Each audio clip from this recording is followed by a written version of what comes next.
I was just about to drift off to sleep. The room was dark, except for the faint glow of the hallway light spilling under the door. The ceiling fan hummed softly overhead, its steady rhythm nearly lulling me into dreams. But just as my eyes began to close, my phone buzzed sharply on the nightstand. I reached for it instinctively, my heart skipping a beat when I saw the caller ID. My nephew. He never called this late. A dozen terrible possibilities flashed through my mind as I quickly answered. "Hello? Are you okay?" I asked, sitting up, my voice tight with worry. There was a long pause. My stomach twisted. Then his voice came through, quiet and uncertain. "Auntie?"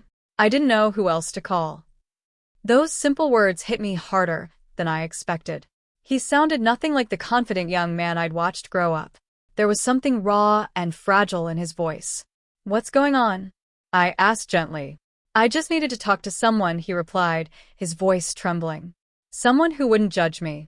I exhaled slowly, letting some of the tension leave my body. He wasn't in immediate danger, but he was clearly hurting, and that hurt felt just as urgent. "You can always talk to me," I said softly. "Whatever it is, I'm here." Another pause. I could almost picture him sitting alone in the dark, wrestling with emotions he'd been too afraid to share. Then, barely above a whisper, he asked, "Can I come over?" Without hesitation, I answered, "Of course. Anytime." I sat on the edge of my bed, waiting. Every minute felt endless as I imagined what could be weighing so heavily on him. School? Family problems? Heartbreak? I didn't know, but I knew he needed someone, and that someone was me. The knock at the door was quiet, almost hesitant. When I opened it, he stood there, tall, disheveled, his eyes glassy under the porch light. Without a word, I pulled him into my arms. He clung to me tightly, like someone who had been lost in a storm and finally found shelter. "It's all right," I whispered. "You're safe now." We stood like that for a long moment. The silence between us said more than words ever could. When we finally stepped inside, he sank onto the couch with a heavy sigh and rubbed his eyes with the heel of his hand. "Do you want to talk about it?" I asked. He shook his head slowly. "I don't know how." "Start anywhere," I said, offering him a soft, reassuring smile. "I'm not going anywhere." He looked at me, and in his eyes I saw a deep loneliness, the kind that hides behind everyday smiles. "I feel like no one really sees me," he said at last, his voice thick. "Not for who I am." I swallowed hard. I knew that feeling all too well. "You're not invisible to me," I told him. "I've always seen you. I always will." For a long time, we just sat together. The room was quiet except for the steady ticking of the clock. Slowly, he leaned his head against my shoulder. I stiffened at first, then allowed myself to relax. It was comfort. It was connection.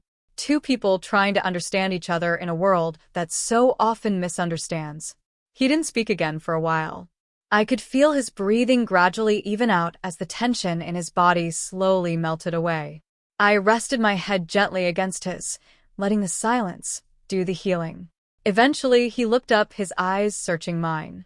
"I don't want to lose you," he whispered. "You're the only one who makes me feel whole." Tears stung my eyes. I had felt alone for so long, overlooked, unneeded. But in that moment, I realized he felt the same. "I've always been here," I said quietly, "and I always will be." We sat like that for a long time, two broken hearts finding comfort in each other. Not through words, but through presence. It wasn't romantic. It wasn't physical. It was something deeper, a bond forged by understanding, shared pain, and the simple human need to be truly seen. Eventually, he pulled back just enough to wipe his eyes. "I should probably go," he said, though he made no move to stand. "Before I do something foolish." I gave him a sad smile. "Maybe being here isn't foolish. Maybe it's exactly what you needed." He looked at me with such vulnerability that it made my chest ache. "You really mean that?" I nodded, even as fear fluttered in my heart.